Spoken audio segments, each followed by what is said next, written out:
राजकुमार robin अपनी खूबसूरती के लिए बड़ा ही मशहूर था। सभी लड़कियां उसकी दीवानी थी।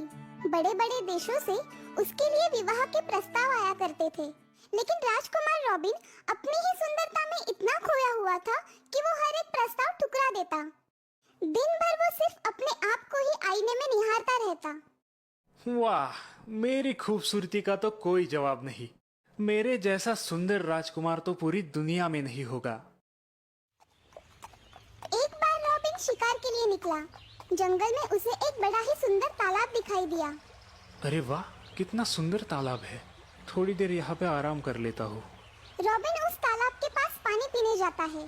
जैसे ही वो पानी पीने के लिए झुकता है, जल में पड़े अपने ही प्रतिबिंब को देख वो खुश हो जाता है।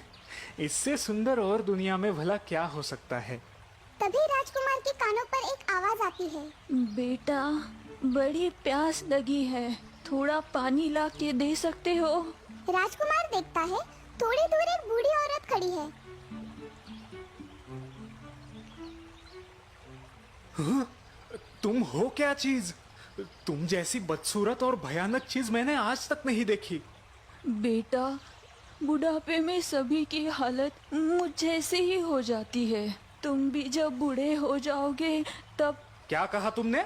मैं और बूढ़ा? बदसूरत बुढ़िया, दूर हो जाओ मेरी नजरों के सामने से। तुम्हारी परछाई को भी मैं छूना नहीं चाहता।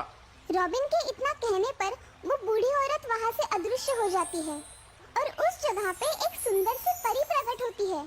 तुम्हारा चेहरा भले ही खूबसूरत हो रॉबिन, मगर तुम्हारा मन कीचड़ से भी मैला है।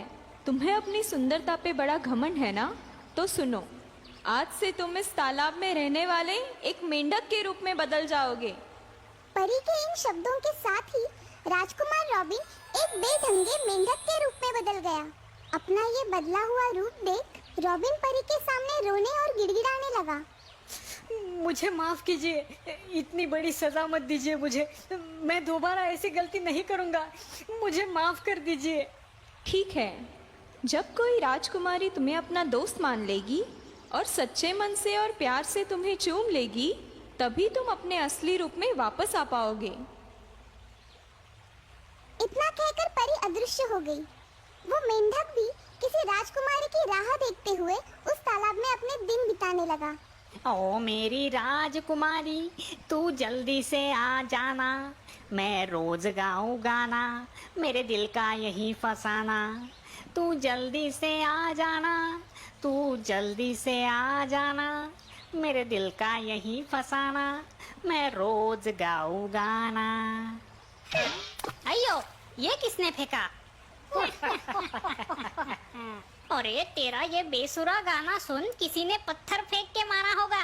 अब तो चुप हो जा। ऐसा क्या?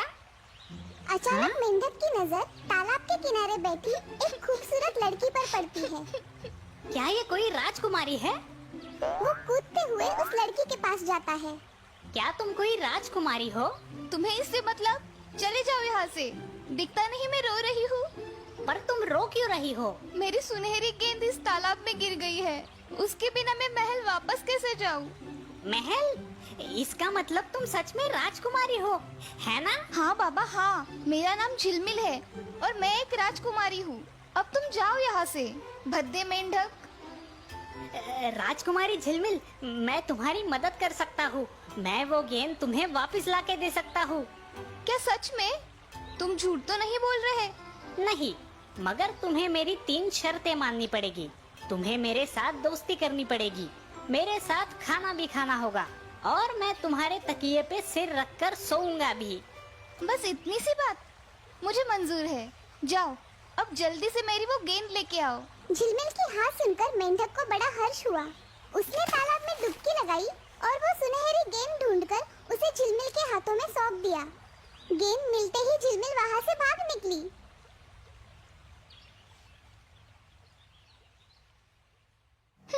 बेढंगा बदसूरत मेंढक, भला एक राजकुमारी मेंढक से दोस्ती करेगी? रात को जब झिलमिल राजा के साथ खाना खाने बैठी, अचानक वो मेंढक खिड़की में से उछलकर मेज पर आ पहुंचा। उसे वहाँ देख झिलमिल घबरा गई। राजकुमारी, आप अपना वादा तोड़ रही हो। ये आपको शोभा नहीं देता। वादा? कैसा वादा? मेंढक ने राजा को सारी बात बताई। क्या ये बात सच है झिलमिल? हाँ पिताजी। तो फिर तुम्हें अपना वादा निभाना चाहिए। झिलमिल को राजा की बात माननी ही पड़ी। मेंढक ने बड़ी ही खुशी से एक ही थाली में राजकुमारी के साथ खाना खाया। रात को जब राजकुमारी अपने कमरे में सोने के लिए आई, तब मेंढक पहले से ही उसके तकिए पर सिर रखकर आराम कर रहा था। तुम यहाँ पे नहीं सो सकते। बिल्कुल सो सकता हूँ, तुमने वादा जो किया है। रो मत राजकुमारी, मुझसे दोस्ती करना इतनी भी बुरी बात नहीं है। तुम्हें जल्द ही पता चल जाएगा। देखो, मैं तुम्हारे लिए नाच सकता हूँ। हाँ? ये देखो, मैं नाच रहा हूँ। ये देखो, कैसा लग रहा है मेरा नाच? और हाँ, मैं तुम्हारे लिए गा भी सकता हूँ, जिससे तुम्हें अच्छी नींद आ जाएगी। ये मेंढक तो सच में मजेदार है।